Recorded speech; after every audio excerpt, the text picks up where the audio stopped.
श्री शिवाय नमस्तुभयम। दोस्तों, आप सभी लोग जानते हैं कि 28 दिसंबर 2024 यानी शनिवार को पड़ रही है पौष मास की शनि प्रदोष व्रत। और दोस्तों, यह वह तिथि है जो पौष मास में पड़ने वाली सबसे बड़ी तिथि है, क्योंकि यह शनिवार के दिन पड़ रही है और इसका बहुत ही बड़ा और विशेष महत्व होता है। पूज्य गुरु जी ने कहा है कि अगर कभी भी मौका लग जाए और पौष महीने की शनिवार शनि प्रदोष व्रत को पड़ जाए तो आप लोगों को एक छुटकी काला तिल वाला उपाय तो अवश्य ही करना चाहिए। इन दोनों का संयोग बहुत ही कम आता है। इसी के साथ में गुरुजी ने अपनी शिव पुराण कथा में बताया है कि इस दिन आपको एक एक छुटकी काला तिल वाला उपाय तो आपको अवश्य ही करना चाहिए, क्योंकि ऐसा दिन पूरे साल में सिर्फ एक ही बार आता है। और दोस्तों, आप सभी लोग जानते हो कि शनिवार शनि प्रदोष व्रत का अगर सबसे बड़ा कोई उपाय है तो वह एक छुटकी काला तिल वाला उपाय है। तो दोस्तों, शनिवार शनि प्रदोष व्रत के दिन आप लोगों को इस एक छुटकी काला तिल वाला उपाय को जरूर करना है। बहुत सारे लोग होंगे जिन लोगों ने इस उपाय को ना किया हो, मतलब पूरा साल निकल गया, उन्होंने किसी भी दिन इस एक छुटकी काला तिल वाला उपाय को ना किया हो। पर दोस्तों, आपके पास एक आखिरी मौका बचा हुआ है, जो कि 28 दिसंबर शनिवार शनि प्रदोष व्रत के दिन है। इस दिन आप लोगों को इस वाले उपाय को जरूर कर लेना है। भले ही आपने पूरे महीने भर इस उपाय को ना किया हो, पर अगर आपने इस पौष महीने के शनिवार शनि प्रदोष व्रत के दिन अगर इस वाले उपाय को कर लिया तो आपको इस उपाय को करने का वह फल मिलेगा जिसकी आपने कभी कल्पना भी नहीं करी होगी। इसीलिए आप लोग इस वाले उपाय को एक बार जरूर कर लेना है, ताकि आप लोगों के हाथ से यह मौका ना जा सके और आपको इस उपाय को करने का फल मिल सके। दोस्तों, यह उपाय पंडित जी ने अपनी अभी की ही श्री शिव महापुराण की कथा में बताया है। जी, इस उपाय को आज हम आपको बहुत अच्छे से समझाने वाले हैं। इस वीडियो को देखने के बाद इस उपाय को समझने के लिए आपको कोई और वीडियो को देखने की जरूरत नहीं पड़ेगी। तो चलिए दोस्तों, उपाय को शुरू करते हैं। देखिए, यह इस पौष महीने के शनिवार शनि प्रदोष व्रत के दिन यह इतना खास होता है, इतना महत्वपूर्ण होता है। देखा गया है कभी कभी बड़े बड़े पूजा पाठ अनुष्ठान से जो मनोकामना पूर्ण नहीं होते, वह पौष महीने की शनिवार शनि प्रदोष व्रत के दिन एक छोटे से उपाय करने से ही आपकी मनोकामना पूर्ण हो जाती है। और बहुत सारे लोगों ने इस उपाय को किया भी है और उनको इस उपाय को करने का फल भी जरूर मिला है। अगर आप लोग भी इस उपाय को करना चाहते हैं तो आप इस उपाय को पहले अच्छे से समझ लेना, सुन लेना, उसके बाद करना। आपको इस उपाय का फल जरूर मिलेगा और इस उपाय को कर लेने से आपके घर में चाहे किसी भी प्रकार की दुख और समस्या क्यों न चल रही हो, आपको उसका कारण भी नहीं पता है कि भाई यह समस्या किस कारण से चल रही है। उसका कुछ भी कारण हो सकता है, जैसे पितृदोष हो सकता है या किसी भी तरह का मंगल दोष भी हो सकता है। तो इस दिन आप लोगों को यह वाला उपाय कर लेना है। ये एक ऐसा उपाय है जिस उपाय को अगर किसी विशेष दिन पर किया जाए तो भाई उस विशेष दिन का जो है वह तो हमें मिलता ही मिलता है, पर हमने उस दिन पर इस उपाय को किया है तो हमें उससे भी बड़ा फल मिलता है, और फल बहुत जल्दी मिलता है, क्योंकि आप इस उपाय को बहुत ही बड़े और विशेष दिन पर कर रहे हो। तो चलिए अब उपाय के बारे में बात करते हैं, लेकिन उससे पहले आप लोगों को यह जानना आवश्यक है कि आखिर यह उपाय किस समय करना है, किसको करना है और कैसे करना है। तो चलिए हम आगे आपको वीडियो में एक एक करके बता देते हैं। लेकिन उससे पहले अगर आप लोग हमारे चैनल पर पहली बार आए हैं या फिर मेरी आवाज आज पहली बार सुन रहे हैं तो हमारे चैनल को सब्सक्राइब जरूर कर लेना और इस वीडियो को लाइक करके कमेंट बॉक्स में श्री शिवाय नमस्तुभ्यम ओम नम शिवाय जरूर टाइप कर देना। तो दोस्तों, इस एक छुटकी काला तिल वाला उपाय को हमें इस शनिवार शनि प्रदोष व्रत के दिन कैसे करना है, किसको करना है, किस समय करना है और कहां पर करना है, यह सारे सवालों के जवाब आपको इस वीडियो में मिल जाएंगे। और जो ये वीडियो देखेगा भाई, उसको एक छुटकी काला तिल वाला उपाय जरूर करना चाहिए, क्योंकि इस दिन काला तिल का भी बहुत ही बड़ा और विशेष महत्व होता है। और जब बात आ जाए एक छुटकी काला तिल वाला उपाय की, तो यह सोने पे सुहागा वाली बात हो जाती है और यह एक बहुत ही बड़ा उपाय हो जाता है इस शनिवार शनि प्रदोष व्रत का। तो अब दोस्तों, इस एक छुटकी काला तिल उपाय को आखिर करना किसको है, सबसे पहले हम लोग वह बात जान लेते हैं। तो देखो, घर की जो बड़ी माताएं बहनें होती हैं, उन माताओं बहनों में से कोई भी एक बड़ी माता बहन इस वाले उपाय को कर सकती है। और दोस्तों, अगर आप चाहें तो अपने घर में से सभी सदस्यों को भी इस उपाय को करवा सकते हैं। अगर किसी व्यक्ति की खुद की कोई मनोकामना है, खुद की कोई दुख और परेशानी है जो कि वह अपने लिए ही करना चाहता है, इस वाले उपाय को तो वह खुद अपने लिए भी कर सकता है। बाकी अगर कोई घर में से ऐसा है जो कि अपने पूरे घर परिवार की सुख और शांति के लिए यह वाला उपाय करना चाहता है, तो भाई वह भी कर सकता है। उसमें भी कोई दिक्कत वाली बात नहीं है। कहने का मतलब यह है कि इस उपाय को हर एक सदस्य भी कर सकता है और पूरे घर परिवार के सदस्य के लिए घर की बड़ी माताओं बहनों में से कोई एक माता बहन भी कर सकती है। माताएं बहनें अगर घर में उपस्थित ना हो या वह यह वाला उपाय ना कर पा रही हो, तो फिर घर का कोई बड़ा सदस्य भी इस एक छुटकी काला तिल वाला उपाय को कर सकता है, चाहे फिर वह पुरुष ही क्यों ना हो। उसमें कोई भी दिक्कत वाली बात नहीं है। उसके बाद में दोस्तों, जो अगला प्रश्न निकल कर आता है वो यह आता है इस उपाय को लेकर कि आखिर इस उपाय को हमें किस समय करना है, सुबह के समय करना है कि शाम के समय करना है। तो देखो, इस वाले उपाय को आप लोग सुबह के समय भी कर सकते हो और शाम के समय प्रदोष काल में भी कर सकते हो। अब अगर आप पूछो कि भाई सबसे उत्तम समय कौन सा रहेगा इस एक छुटकी काला तिल वाला उपाय को करने का, तो हम आपसे बस यही कहेंगे कि इस उपाय को आप सुबह के समय करेंगे तो ज्यादा बेहतर होगा। बाकी अगर प्रदोष काल शाम के समय भी करेंगे तो भी अच्छा होगा, उसमें कोई भी दिक्कत वाली बात नहीं है। तो अब दोस्तों, जो अगली सबसे बड़ी और महत्वपूर्ण बात आती है वह यह आती है कि सुबह अगर हम उपाय को करेंगे तो हमें कितने बजे से लेकर कितने बजे तक के बीच में करना है, और शाम के समय प्रदोष काल में करेंगे तो हमें कितने बजे से लेकर कितने बजे के बीच में करना है। तो देखो, सुबह जितनी जल्दी हो सके आप उपाय को करने की कोशिश करना। बाकी अगर किसी कारणवश लेट भी हो जाओ, थोड़ी देर भी हो जाए, तो 10 या 11 बजे तक भी आप उपाय कर लेना, पर 12 बजे से ज्यादा देरी ना हो, ठीक है? इस बात का ध्यान रखना। उसके बाद में दोस्तों, अगर शाम के समय प्रदोष काल की बात करें, प्रदोष काल का जो समय होता है वो शाम के 6 बजे से शुरू हो जाता है। मतलब शाम के 6 बजे से लेकर 7 बजे के बीच का जो समय होता है, यह समय प्रदोष काल का समय होता है। तो आप इस उपाय को 7 या 8 बजे के बीच में भी कर सकते हो। मतलब शाम के 6 बजे से रात 8 बजे के बीच में आप कभी भी इस वाले उपाय को कर सकते हो, उसमें कोई भी दिक्कत वाली बात नहीं है। देखिए, यदि हम किसी भी प्रकार के उपाय को निश्चित दिन और निश्चित तिथि पर करते हैं तो इसका हमें बहुत अधिक लाभ मिलता है, और इन उपायों को करने के बाद हमारे जीवन में बहुत अधिक परिवर्तन आता है।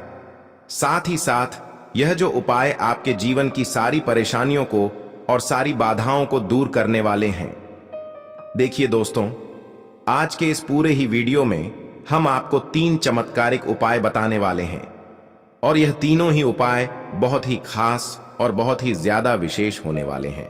तो चलिए दोस्तों, जान लेते हैं गुरुजी द्वारा बताए गए सबसे पहले उपाय के बारे में। देखिए, इस उपाय को करने के लिए सबसे पहले तो आपको काले तिल लेने होंगे।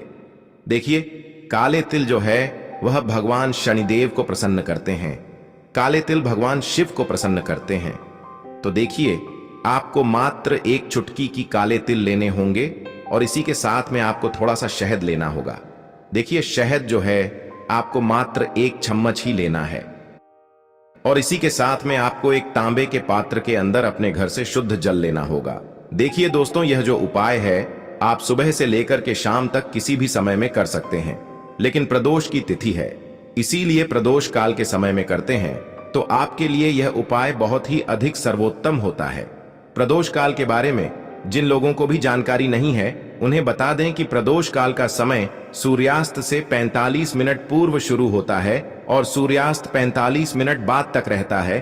तो इस समय में भी आप यह उपाय कर सकते हैं। देखिए, सबसे पहले तो आपको इन सभी सामग्रियों को भगवान शिव के मंदिर में लेकर के पहुंचना है। अब मंदिर पहुंचने के बाद आपके पास जो शहद है, सबसे पहले तो इसे आपको अपने सीधे हाथ की हथेली पर अच्छे से लगा लेना है। यानी कि पूरे ही शहद को आपको अपने सीधे हाथ की हथेली पर लगा लेना है, और आपके पास जो 1 चुटकी काले तिल है उन्हें भी आपको अपने सीधे हाथ की हथेली पर रखना है। अब आपको शहद और काले तेल का लेपन भगवान शिव के शिवलिंग पर अच्छे से कर देना है। देखिए, आपको काले तिल और शहद का लेपन कटी वाले भाग के ऊपर ऊपर करना है। तो इस प्रकार से आपको शहद और काले तिल का लेपन अच्छे से शिवलिंग पर कर देना है। देखिए, काले तिल का लेपन करते समय आप शनेश्वर महादेव का मन में स्मरण कर सकते हैं। साथ ही साथ यदि आपके जीवन में कर्ज की स्थिति बहुत अधिक है, कर्ज आपके जीवन में बहुत अधिक बढ़ने लगा है, तो फिर आप आण मुक्तेश्वर महादेव का स्मरण भी कर सकते हैं। दोनों में से आपकी समस्या के लिए जो भी उचित है उस नाम का आपको स्मरण कर है। अब अंत में जो आपके पास एक लौटा जल है, इसे आपको धीरे धीरे शिवलिंग पर समर्पित कर देना होगा। श्री शिवाय नमस्तुभ्यम इस मंत्र का जाप करते हुए आपको आरण मुक्तेश्वर महादेव या फिर शनेश्वर महादेव का स्मरण करते हुए यह एक लौटा जल भगवान शिव के शिवलिंग पर ही अर्पित कर देना है। आपके जीवन की जो भी बड़ी से बड़ी परेशानी है, जीवन के जो भी संकट है, वह मात्र इन उपायों को करने से दूर होती है। तो यह उपाय विशेषकर आपको कर्ज से जुड़ी हुई समस्या को और शनि से जुड़ी हुई समस्या को दूर करने के लिए करना है। अब दोस्त, हम जान लेते हैं गुरुजी द्वारा बताए गए दूसरे उपाय के बारे में। देखिए, यह उपाय विशेषकर उन लोगों को करना है जिनके जीवन में संकट, ग्रह क्लेश की समस्या बहुत ही अधिक रहती है, यानी कि आपके घर में बहुत ही ज्यादा परेशानियां रहती हैं। घर में एक दूसरे से लोग अच्छे से बात नहीं करते हैं, बात बात पर लड़ाई झगड़े होते रहते हैं। यदि आप भी चाहते हैं कि आपके पूरे परिवार की एकता बरकरार रहे और आपके घर के जो यह क्लेश हैं, यह सभी दूर हो जाएं, चाहे पति पत्नी में लड़ाई हो रही हो, भाई भाई में आपस में लड़ाई हो रही हो, घर के किसी भी सदस्य से आपस में लड़ाई हो रही हो, तो जैसे ही आपके घर में सुख शांति बढ़ने लगेगी, वैसे ही आपके घर में माता लक्ष्मी स्वतः ही चली आएगी। तो यदि आपके घर में भी परेशानियां हैं, बच्चे बात नहीं मानते हैं, बड़े बात नहीं मानते हैं, तो फिर आपको यह उपाय करना है। तो देखिए, इस उपाय को करने के लिए सबसे पहले तो आपको शमी के पत्ते लेने हैं।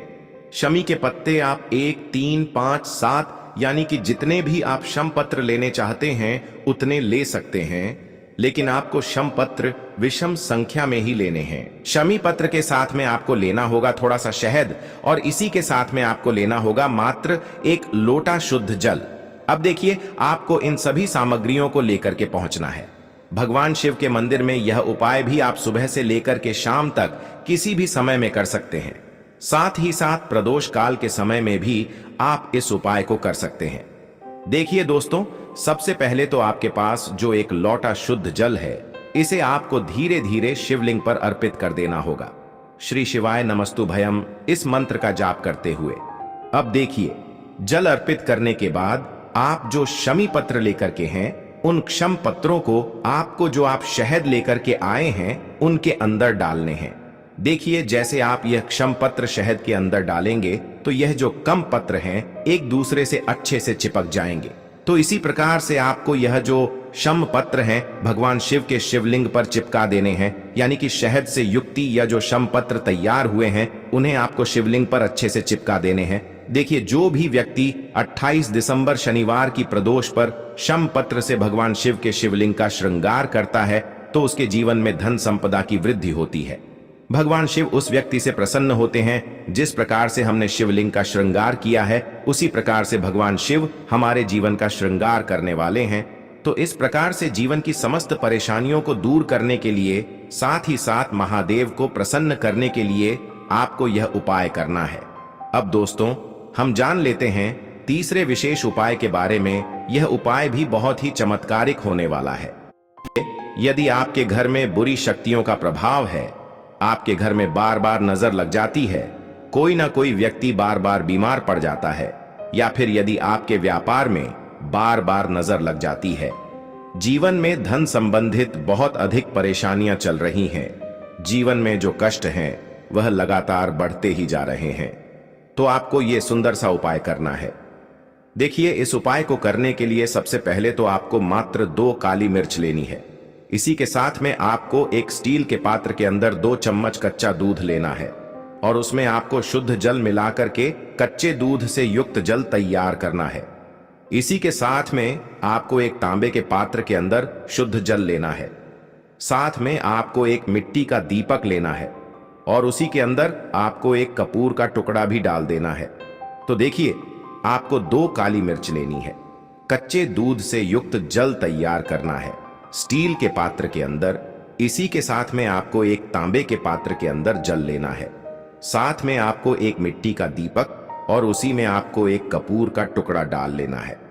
अब देखिए, ये सभी सामग्रियां लेकर के आपको पहुंचना है प्रदोष काल के समय में भगवान शिव के मंदिर में। देखिए दोस्तों, मंदिर पहुंचने के बाद आपके पास जो 2 काली मिर्च हैं, उनमें से एक काली मिर्च को आपको अच्छे से चूरा कर लेना है, यानी कि बारीक कर लेना है। और इस काली मिर्च को आपको कच्चे दूध वाले जल के अंदर डाल देनी है। एक काली मिर्च आपको कच्चे दूध वाले जल के अंदर डाल देनी है, अच्छे से बारीक चूरा करके। अब सबसे पहले तो आपको जो कच्चे दूध वाला जल है, उससे भगवान शिव के शिवलिंग का अभिषेक करना होगा। श्री शिवाय नमस्तुभयम इस मंत्र का लगातार जाप करते हुए जब भी आप यह कच्चे दूध वाला जल अर्पित करेंगे, तब आपको श्रम ईश्वर महादेव का मन में स्मरण करना है, ताकि आपके जीवन की जो भी समस्याएं हैं वह सभी समाप्त हो सके। काली मिर्च से भगवान शिव के शिवलिंग का अभिषेक करना शनि दोष को भी दूर करता है, साथ ही साथ नजर दोष को भी दूर करता है।